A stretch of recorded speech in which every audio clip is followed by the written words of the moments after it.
Hello students, मैं दिनेश आपका Shashank IAS channel पर स्वागत करता हूं।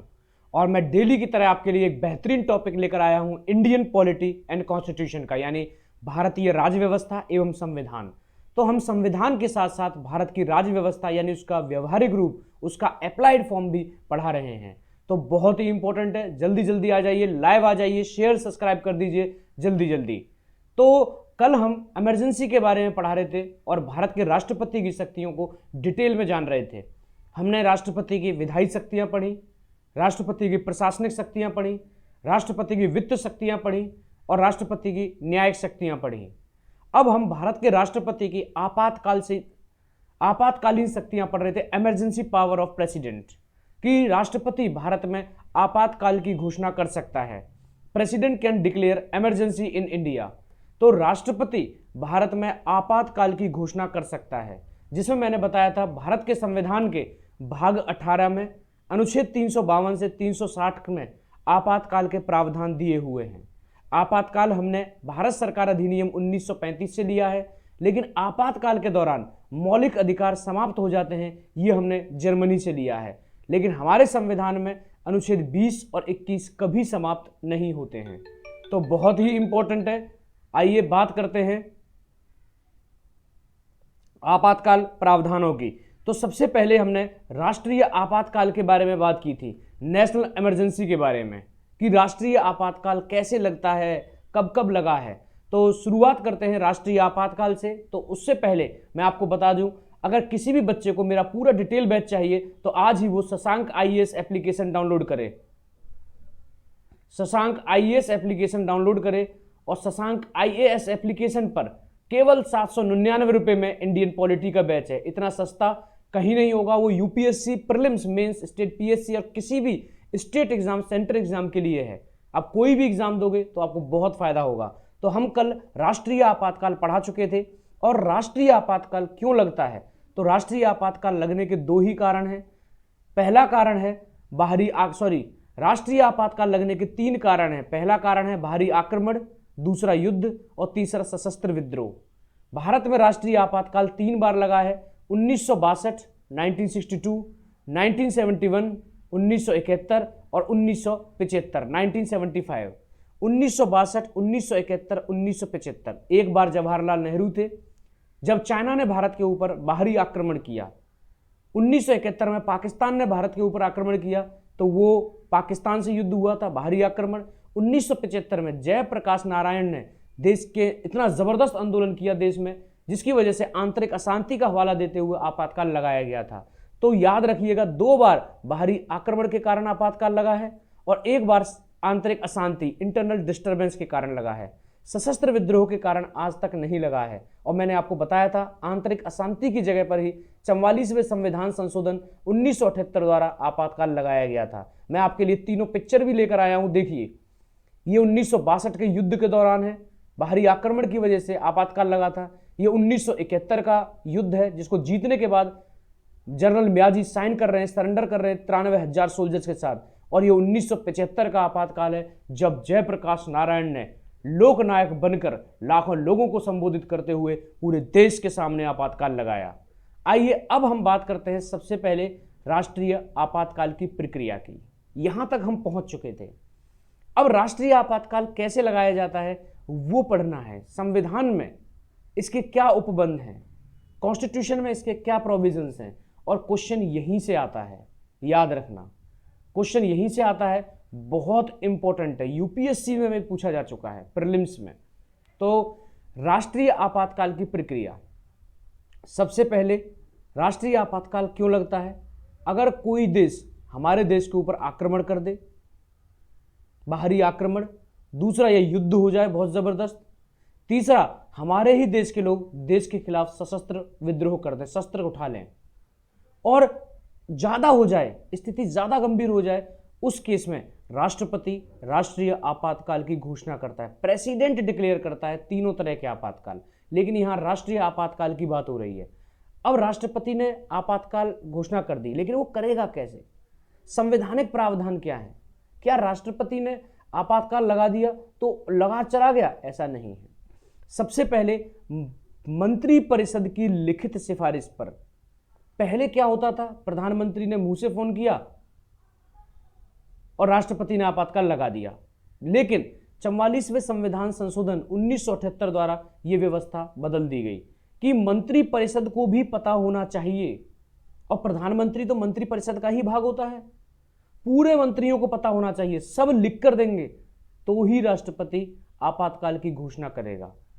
तो सबसे पहला है राष्ट्रपति, तो सबसे पहला है प्रधानमंत्री एवं मंत्रिपरिषद की लिखित सिफारिश पर ही राष्ट्रपति आपातकाल की घोषणा करेगा। मान लो बाहरी आक्रमण हो गया, चाइना से युद्ध हो गया और बहुत जबरदस्त युद्ध हो गया, तो मंत्रिपरिषद की लिखित सिफारिश पर राष्ट्रपति भारत में आपातकाल की घोषणा करेगा। इस चीज को याद रखना। यहां मैंने प्रधानमंत्री अलग से लिख दिया है, लेकिन पूरा है मंत्रिपरिषद। मंत्रिपरिषद की लिखित सिफारिश पर ही राष्ट्रपति भारत में आपातकाल की घोषणा करेगा। और जैसे ही ऑल इंडिया रेडियो पे आपातकाल की घोषणा करेगा भारत का राष्ट्रपति, पूरे देश में आपातकाल लग जाएगा। और आपातकाल भारत या भारत के किसी भी हिस्से में लगाया जा सकता है। मान लीजिए पूरे देश में लगा दिया, तो हो सकता है ना ऐसा कि मनमानी हो जाए, हो सकता है ना ऐसा मनमानी हो जाए। भाई प्रधानमंत्री जो मोदी हैं उन्हीं के तो मंत्री हैं सारे के सारे, और मंत्रिपरिषद ने लिख के दे दिया। और रामनाथ कोविंद भी कौन है, बीजेपी ने ही प्रस्तावित किए थे चुनाव में, तो राष्ट्रपति भी इनका मान लो और मंत्रिपरिषद भी इनकी, और राष्ट्रपति से लिख के दे दिया, घोषणा कर दी, और राष्ट्रपति बाध्य भी है। तो राष्ट्रपति घोषणा तो कर देगा, लेकिन 1 महीने के अंदर अंदर, ध्यान से सुनना, जैसे ही राष्ट्रपति ने आपातकाल की घोषणा की, पूरे देश में इमरजेंसी लग चुकी है, लग जाएगी, लेकिन 1 महीने के अंदर अंदर प्रधानमंत्री को संसद के दोनों सदनों से विशेष बहुमत द्वारा प्रस्ताव पारित कराना होगा। और विशेष बहुमत क्या है, उपस्थित और मतदान करने वालों का 2/3 प्लस कुल सदस्यों का 50% प्लस 1, ये होना चाहिए। कितना कठिन है सोचिए, यानी 2/3 मान लेते हैं। इसका अर्थ है कि विशेष बहुमत में 2/3 सदस्यों के साइन होने चाहिए संसद के, यानी कि राष्ट्रपति की घोषणा के 1 महीने के अंदर अंदर, याद रखना 1 महीने के अंदर अंदर आपातकाल प्रस्ताव संसद के दोनों सदनों से विशेष बहुमत द्वारा पारित होना चाहिए। यानी कि संसद के 2/3 लोगों को भी, पार्लियामेंट के 2/3 लोगों को भी लगना चाहिए सच में देश में आपातकाल की जरूरत है। अगर 1 महीने के अंदर 2/3 बहुमत से प्रस्ताव नहीं हुआ संसद से, तो याद रखना आपातकाल हट जाएगा, इमरजेंसी हट जाएगी। और हो गया तो एक ही बार में 6 महीने के लिए लग जाती है, जिस दिन पास होगा उस दिन से। क्लियर है? तो ये प्रश्न कितनी बार अलग अलग एग्जाम में मैंने देखा है और इस पर कोई गौर नहीं करता। क्वेश्चन आएगा कि आपातकाल की घोषणा के कितने महीने के अंदर अंदर संसद की स्वीकृति चाहिए, याद रखना 1 महीने के अंदर अंदर। और क्वेश्चन दूसरा आएगा कि राष्ट्रीय आपातकाल की घोषणा के बाद संसद किस बहुमत से आपातकाल प्रस्ताव को पास करती है, तो विशेष बहुमत से। इसका मतलब है मंत्रिपरिषद, राष्ट्रपति लगा तो देंगे आपातकाल जरूरत पड़ने पर अचानक, लेकिन फिर संसद की स्वीकृति भी चाहिए, संसद को भी लगना चाहिए 2/3 बहुमत में, हाँ सच में आपातकाल की जरूरत है। लेकिन संसद को नहीं लग रहा है और संसद को लग रहा है ये फालतू में लगा दिया है, अपनी पावर का मिसयूज किया है, तो संसद उसके अगेंस्ट में भी वोट कर सकती है। और संसद में तो सारी पार्टियां हैं, बीजेपी, कांग्रेस, समाजवादी पार्टी, सारे राज्यसभा लोकसभा में बैठते हैं। तो याद रखना अगर नहीं किया तो हट जाएगा आपातकाल, और कर दिया तो एक बार में 6 महीने के लिए लगता है, 6 मंथ के लिए। क्लियर है या नहीं है? एक बार में 6 महीने के लिए। अब मान लीजिए 6 महीने तक लगा हुआ है आपातकाल, इमरजेंसी 6 महीने तक लगी हुई है, बढ़िया, लेकिन 6 महीने बाद भी युद्ध चल रहा है, स्थिति खराब है, तो उसके बाद राष्ट्रपति से कहने की जरूरत नहीं है। उसके बाद मंत्रिपरिषद को दोबारा संसद से 2/3 बहुमत से पास कराना पड़ेगा, यानी दोबारा पार्लियामेंट का अप्रूवल लेना पड़ेगा, स्वीकृति लेनी पड़ेगी विशेष बहुमत में, और दोबारा ले लिया तो फिर 6 महीने की लग जाएगा। और इसी तरीके से हर 6 महीने बाद, प्रत्येक 6 महीने बाद विशेष बहुमत से संसद स्वीकृति दे देती है, पार्लियामेंट स्वीकृति दे देता है, तो ये 6-6 महीने करके अनिश्चित काल तक लगाया जा सकता है। तो इस चीज को याद रखना, ये बहुत इंपॉर्टेंट है, बहुत महत्वपूर्ण है। तो प्रश्न आ जाता है यहां पर कि राष्ट्रपति किसकी सिफारिश पर आपातकाल की घोषणा करता है, तो वो है प्रधानमंत्री एवं मंत्रिपरिषद। दूसरा आएगा कि घोषणा के कितने महीने के अंदर अंदर आपातकाल प्रस्ताव को स्वीकृति मिलनी चाहिए, तो यह है 1 महीना विशेष बहुमत से। और एक बार संसद ने स्वीकृति दे दी तो एक बार में कितना लगता है, 6 महीने। 6 महीने बाद फिर संसद ने 2/3 बहुमत से पास कर दिया जरूरत पड़ने पर। भाई जरूरत है तो संसद को करना पड़ेगा, तो फिर 6 महीने, 6 महीने करके इसे अनिश्चित काल तक ले जाया जा सकता है। तो राष्ट्रीय आपातकाल अधिकतम कितने टाइम के लिए लग सकता है, तो राष्ट्रीय आपातकाल अधिकतम अनिश्चित काल के लिए लगाया जा सकता है। क्वेश्चन आएगा राष्ट्रीय आपातकाल को बढ़ाने के लिए प्रत्येक कितने महीने के भीतर संसद से स्वीकृति लेनी पड़ेगी, तो प्रत्येक 6 महीने के भीतर। यह आएगा राष्ट्रीय आपातकाल की घोषणा के कितने महीने के भीतर संसद का अप्रूवल चाहिए, तो घोषणा हो गई, राष्ट्रपति ने घोषणा कर दी तो 1 महीने के अंदर अंदर। यह होता है राष्ट्रीय आपातकाल। अब बात करते हैं कि राष्ट्रीय आपातकाल लग गया हमारे देश में तो उसे हटाया कैसे जा सकता है। क्या राष्ट्रपति ने राष्ट्रीय आपातकाल लगा दिया तो हटाया जाएगा या नहीं जाएगा, तो जा सकता है। तो कौन कौन से प्रावधान है भारत के संविधान में राष्ट्रीय आपातकाल को हटाने से संबंधित। सबसे पहले राष्ट्रपति स्वेच्छा से आपातकाल को हटा सकता है। अगर राष्ट्रपति को लग रहा है कि अब देश में इमरजेंसी की जरूरत नहीं है तो राष्ट्रपति आपातकाल को हटा सकता है। दूसरा, अगर मंत्रिपरिषद लिख के दे दे राष्ट्रपति को तो राष्ट्रपति आपातकाल की घोषणा को वापस ले सकता है। यानी देश की केंद्रीय मंत्रिपरिषद को लग रहा है कि अब इमरजेंसी की जरूरत नहीं है और लिखकर दे दे तो राष्ट्रपति आपातकाल को हटा सकता है। तीसरा, संसद द्वारा घोषणा का अनुमोदन न किए जाने पर। तीसरा है, मान लीजिए पार्लियामेंट ने पास ही ना किया, मंत्रिपरिषद ने लिख के दिया, राष्ट्रपति ने घोषणा कर दिया आपातकाल की, 1 महीने के अंदर अंदर संसद से पास भी तो कराना है, संसद को भी तो लगना चाहिए, संसद को भी तो कॉन्फिडेंस होना चाहिए देश में इमरजेंसी की जरूरत है। और मान लो 1 महीने के अंदर संसद ने पास ही नहीं किया तो क्या होगा, आपातकाल समाप्त हो जाएगा। या 6 महीने के बाद संसद ने पास नहीं किया तो क्या होगा, आपातकाल हट जाएगा। उसके बाद है लोकसभा द्वारा साधारण बहुमत से प्रस्ताव पारित करके घोषणा को समाप्त किया जा सकता है। अगर लोकसभा ने उपस्थित और मतदान करने वाले का 50% + 1, लोकसभा ने साधारण बहुमत से प्रस्ताव पारित कर दिया तो याद रखना आपातकाल हटाया जा सकता है। और हटाएगा कौन, राष्ट्रपति। तो ये 4 प्रक्रिया हैं जिनसे राष्ट्रीय आपातकाल को हटाया जा सकता है। कौन कौन सा, राष्ट्रपति अपनी इच्छा से, मंत्रिपरिषद की सलाह पर, संसद अगर पास ना करे तो ऑटोमेटिक हट जाएगा, या लोकसभा साधारण बहुमत से प्रस्ताव पारित कर दे। तो लोकसभा साधारण बहुमत से प्रस्ताव पारित करके भी आपातकाल को हटा सकती है।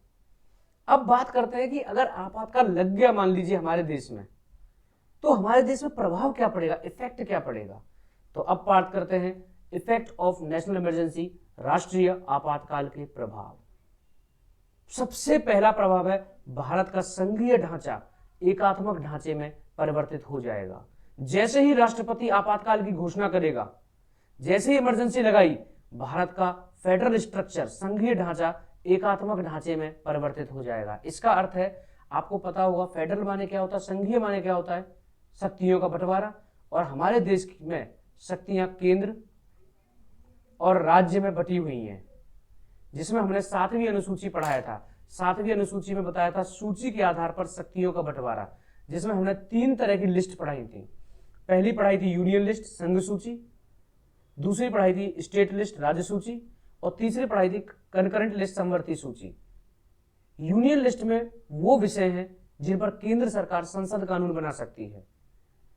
स्टेट लिस्ट में, राज्य सूची में वो विषय हैं जिन पर राज्य कानून बनाएगा, राज्य विधानमंडल कानून बनाएगा। समवर्ती सूची में केंद्र और राज्य दोनों कानून बना सकते हैं, लेकिन विरोधाभास होने पर केंद्र का कानून लागू होगा। तो यानी हमारे देश में शक्तियां विभाजित हैं, केंद्र के पास अलग शक्तियां हैं, राज्य के पास अलग शक्तियां हैं। तो प्रधानमंत्री और जो मंत्रिपरिषद है, देश की केंद्रीय मंत्रिपरिषद, वो अपनी शक्तियों का प्रयोग कर रही है, राज्य सरकार अपनी शक्तियों का प्रयोग करती है। लेकिन राष्ट्रीय आपातकाल लग गया तो ये जो फेडरल स्ट्रक्चर है, शक्तियों का बंटवारा, वो खत्म हो जाएगा और हमारा देश एकात्मक ढांचे में परिवर्तित हो जाएगा, यूनिटरी हो जाएगा। यूनिटरी का अर्थ है राज्य की सभी शक्तियां समाप्त। जैसे ही आपातकाल की घोषणा हुई, जितने भी राज्य हैं हमारे 28 राज्य और केंद्र शासित प्रदेशों में जो विधानसभा है, सब मुख्यमंत्रियों की, सब राज्य सरकार की पावर 0 हो जाएगी, 0, और सभी शक्तियां केंद्र के अधीन आ जाएंगी। सोचो क्या होगा ऐसा परिस्थिति में। यानी कि भारत का संघीय फेडरल स्ट्रक्चर, जहां शक्तियों का विभाजन है, वो समाप्त हो जाएगा और एकात्मक ढांचे में परिवर्तित हो जाएगा। एक जगह से देश चलेगा और कहां से? दिल्ली से। केंद्र सरकार पूरे देश को चलाएगी, जो भी फैसला लेगी, जो भी राज्यों के लिए कानून बनाएगी, केंद्र सरकार बनाएगी। ये इसीलिए किया गया है क्योंकि मान लीजिए अभी युद्ध हो जाए चाइना से और आर्मी को बंगाल में जगह चाहिए और ममता बनर्जी ने मना कर दिया, मान लीजिए ऐसा हो सकता है उदाहरण के तौर पर। ममता बनर्जी ने कहा नहीं, हम नहीं देंगे जगह, यहां हमारे ये हैं, हमारे वो हैं, कुछ भी कह दे। या फिर मान लीजिए कोई राज्य मना कर दे, युद्ध चल रहा है, आर्मी को वहां बेस बनाना है, फाइटर प्लेन लगाने, नेवी को बंदरगाह बनाना है किसी राज्य में, कोई राज्य मना कर दे, तो उस केस में दिक्कत आ जाएगी ना। तो इसीलिए भारत का फेडरल स्ट्रक्चर, संघीय ढांचा समाप्त हो जाएगा और पूरा देश एकात्मक एक जगह से चलेगा, दिल्ली से। केंद्र सरकार के पास सभी शक्तियां आ जाएंगी, केंद्र सरकार जो कहेगी वो होगा, चाहे वो राज्यों में, चाहे वो केंद्र शासित प्रदेशों में, चाहे देश में। केंद्र सरकार राज्यों के लिए कोई भी कानून बनाएगी, जो फैसले लिए जाएंगे वो केंद्र सरकार द्वारा लिए जाएंगे। सोचिए कितनी अच्छी चीज है। गलत भी है, केंद्र सरकार अपनी शक्तियों का मनमाना दुरुपयोग भी कर सकती है, पर सही भी है। हम यहां सही को लेकर चलेंगे। दूसरा है, सभी राज्य केंद्र सरकार के पूर्ण नियंत्रण में आ जाते हैं। पूर्ण नियंत्रण का अर्थ क्या है? यानी सभी स्टेट्स की पावर 0, सभी विधानसभाएं निलंबित हो जाएंगी, सस्पेंड हो जाएंगी, कोई विधानसभा काम नहीं करेगी, मुख्यमंत्री, राज्य सरकार सब खत्म, सभी देश को केंद्र सरकार चलाएगी। सारे प्रशासनिक अधिकारी, सारे डीएम, आईपीएस, सारे ये केंद्र के अधीन आ जाएंगे। यानी सभी राज्य केंद्र सरकार के पूर्ण नियंत्रण में आ जाएंगे, जो केंद्र सरकार कहेगी वो। उसके बाद केंद्र सरकार राज्यों के लिए कोई भी कानून बना सकती है। Central government can make any law for state, यानी राष्ट्रीय आपातकाल के दौरान केंद्र सरकार राज्यों के लिए कोई भी कानून बना सकती है। और यह क्वेश्चन आता है कि राष्ट्रीय आपातकाल के दौरान उत्तर प्रदेश का बजट कौन पेश करेगा? केंद्र सरकार। राष्ट्रीय आपातकाल के दौरान राजस्थान में स्वास्थ्य व्यवस्था कौन देखेगा? केंद्र सरकार। राष्ट्रीय आपातकाल के दौरान गुजरात का कौन बजट पेश करेगा? केंद्र सरकार। तो याद रखना, केंद्र सरकार राज्यों के लिए कोई भी कानून बना सकती है, तो दिल्ली से कानून बनेंगे, इस चीज का याद रखना। उसके बाद है अगर आपातकाल। अब देखिए 2 आर्टिकल हैं, हमें 2 अनुच्छेद पढ़ रहे हैं। एक है अनुच्छेद 358, आर्टिकल 358, एक है आर्टिकल 359। अनुच्छेद 358 क्या कहता है? अनुच्छेद 358 कहता है अगर आपातकाल सशस्त्र विद्रोह के कारण लगता है तो अनुच्छेद 19, 20, 21 को छोड़कर सभी मौलिक अधिकार समाप्त हो जाएंगे। मान लो हमारे देश के लोगों ने, मान लीजिए उत्तर प्रदेश के लोगों ने देश के खिलाफ सशस्त्र विद्रोह कर दिया, बहुत सारे लोगों ने शस्त्र उठा लिए देश के खिलाफ, अंधाधुंध गोलियां चल रही है, पुलिस कंट्रोल नहीं कर पा रही है। जब कंट्रोल नहीं कर पा रही है, व्यवस्था फेल हो गई है, तो तुरंत मंत्रिपरिषद लिख के देंगे, केंद्रीय मंत्रिपरिषद लिख के देगी राष्ट्रपति को, राष्ट्रपति आपातकाल की घोषणा कर देगा। उस केस में उत्तर प्रदेश में भी आपातकाल लगाया जा सकता है, क्योंकि मैंने पढ़ाया था 42वां संविधान संशोधन 1976, राष्ट्रीय आपातकाल भारत या भारत के किसी भी हिस्से में लग सकता है। क्योंकि उत्तर प्रदेश में सशस्त्र विद्रोह हुआ है तो उत्तर प्रदेश में भी लगाया जा सकता है।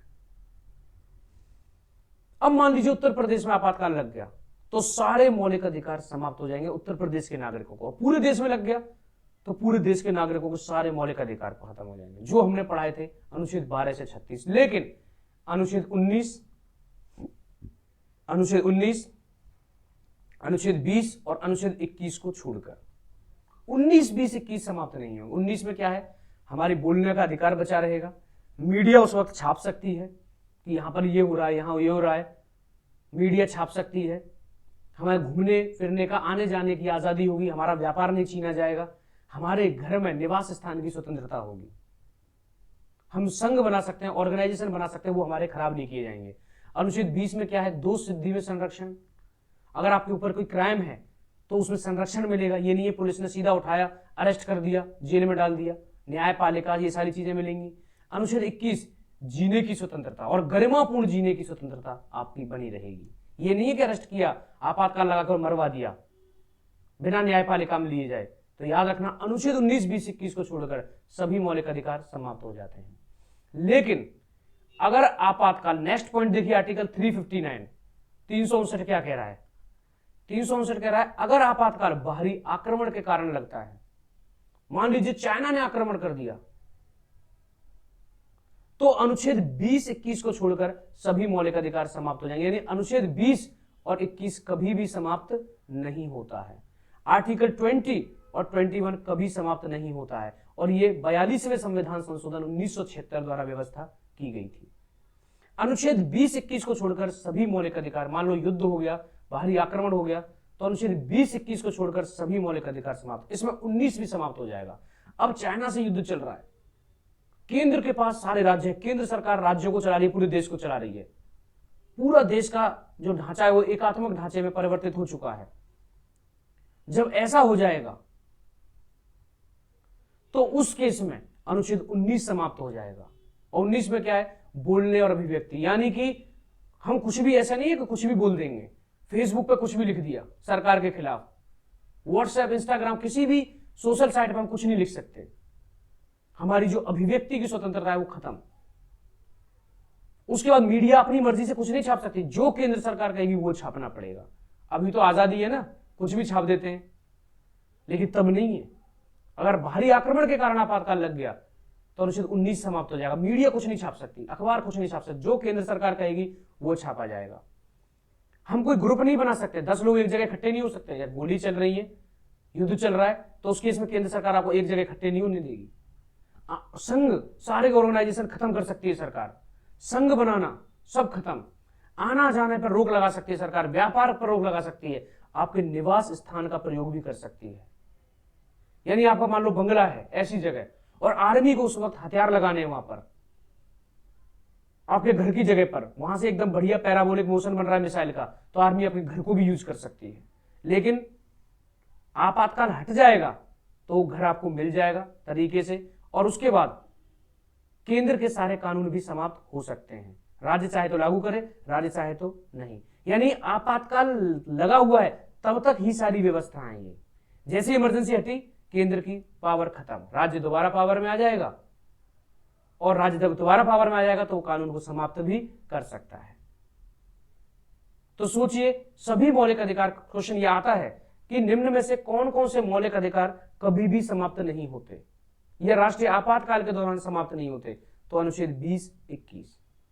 उसके बाद सबसे इंपॉर्टेंट है कि लोकसभा का कार्यकाल 1 वर्ष तक बढ़ाया जा सकता है। इसको जरूर देखना, यह बहुत इंपॉर्टेंट है।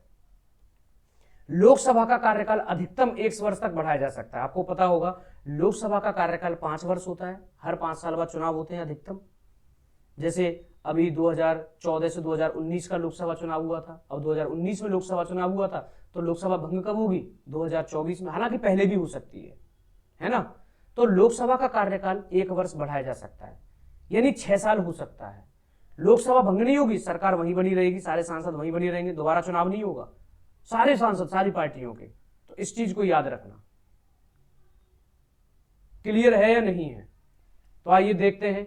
सबसे पहले बात करते हैं, जैसे मान लीजिए अब ये लोकसभा 1 साल कैसे बढ़ाई जा सकती है। जैसे मान लीजिए अब 2019 से, एक सेकेंड, यहां आपको दिखेगा नहीं, एक कोई खाली पेज लेते हैं, हाँ यहां लेते हैं। मान लीजिए 2019 से लोकसभा का कार्यकाल चल रहा है, कब तक? 2024 तक। और 2024 के लास्ट टाइम पे मान लीजिए युद्ध हो जाए या भारी आक्रमण हो जाए, करेक्ट 1 महीने पहले, तो 1 महीने पहले हो जाए और 1 महीने पर मंत्रिपरिषद लिख के दे, राष्ट्रपति आपातकाल लगा दे, और 1 महीने के अंदर अंदर संसद से पास करा दे। तो संसद ने पास कर दिया तो एक बार में कितना, 6 महीने। तो 6 महीने तक आपातकाल लगा रहेगा और लोकसभा भंग नहीं होगी। 5 साल तो पूरे हो चुके हैं, लेकिन आपातकाल लगा हुआ है तो लोकसभा भंग नहीं होगी। और मान लो युद्ध चल रहा है 6 महीने तक, और फिर 6 महीने के बाद संसद दोबारा पास कर दे, तो फिर 6 महीने तक याद रखना आपातकाल लगा रहेगा और लोकसभा भंग नहीं होगी। यानी 6-6 महीने करके कितना हो गया ये, 1 वर्ष। पहले 5 साल तो ये हो चुका था, 5 ईयर, तो ये कितना हो गया, 1 वर्ष। उसके बाद फिर 6 महीने फिर पास कर दे, तो फिर 6 महीने बाद पास कर देगी संसद। जैसे ही संसद ने विशेष बहुमत से दोबारा पास किया, फिर बढ़ जाएगा ये आपातकाल, लेकिन यहां पर लोकसभा भंग हो जाएगी, डिसॉल्व हो जाएगी, लोकसभा भंग हो जाएगी। क्लियर है, सब लोकसभा भंग हो गई, सारे सांसद अपने घर, सरकार वरकार सब खत्म। तो लोकसभा का कार्यकाल 1 वर्ष तक बढ़ाया जा सकता है। फिर आप पूछोगे सर फिर देश को कौन चलाएगा, तो पूरी शक्ति फिर राष्ट्रपति के पास चली जाएंगी, राष्ट्रपति चलाएगा, लेकिन पुराने वाले मंत्रिपरिषद की सलाह पर। और वो जब तक सलाह देती रहेगी पुरानी मंत्रिपरिषद, जब तक लोकसभा का अगला चुनाव नहीं आ जाता है और नई मंत्रिपरिषद नहीं बन जाती है। तो ये व्यवस्था की गई है, इसको अच्छी तरह पढ़ना बड़ा बढ़िया है, याद रखना। तो हमने राष्ट्रीय आपातकाल बताया। राष्ट्रीय आपातकाल के 3 प्रावधान है। अनुच्छेद 352 में भारी आक्रमण, युद्ध या सशस्त्र विद्रोह 3 बार लगा है, 2 बार भारी आक्रमण, 1 बार आंतरिक अशांति, सशस्त्र विद्रोह के कारण नहीं लगा है। उसके बाद 44वां और 42वां संविधान संशोधन पढ़ाया। उसके बाद कैसे कैसे लगता है आपातकाल, ये पढ़ाया गया। और उसके बाद राष्ट्रीय आपातकाल के कौन कौन से प्रभाव होते हैं और कैसे कैसे हटाया जाता है। तो आज जो भी पढ़ाया गया है, मुझे आशा है कि आपको बड़ी सहजता और सरलता के साथ समझ में आया होगा। तो सबसे पहले मैं आपको बता दूं कि अगर किसी भी बच्चे को पूरा बैच चाहिए मेरा पॉलिटी का, तो शशांक IAS एप्लीकेशन डाउनलोड करें। आज ही शशांक IAS एप्लीकेशन डाउनलोड करें और उसमें केवल 799 रुपए में बैच चल रहा है, केवल 799 में, जिसमें आप यूपीएससी में बैठोगे, प्रीलिम्स मेंस में तो मजा आ जाएगा, स्टेट पीएससी में बैठोगे तो मजा आ जाएगा, केंद्र और राज्य के कोई छोटे मोटे एग्जाम दोगे तो उड़ा के रख दोगे। तो केवल 799 में शशांक IAS एप्लीकेशन पर बैच परचेज कर सकते हो। और ये चीज और कहीं नहीं मिलेगी, याद रखना।